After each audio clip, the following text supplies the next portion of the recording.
He was killed because he stood up for the unborn, because he stood for a godly interpretation of marriage, because he stood for a godly interpretation of who we are as individuals, as far as how we were born, that there are two genders and that you can't change that. And because he stood for Jesus, he stood for godly biblical truths that really inflamed some people.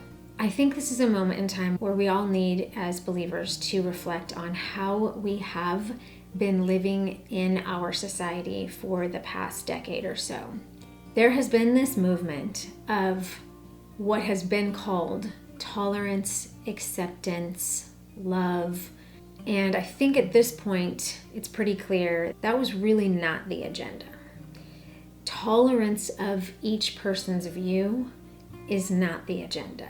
Acceptance of each person's view on life is not the goal.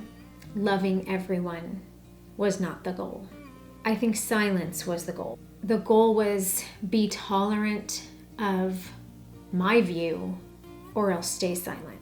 And I think a lot of us, including myself, for the sake of peace, for the sake of not being in awkward conversations, for the sake of not having someone mad at you or being reprimanded at work even, for the sake of all those things, we kept silent.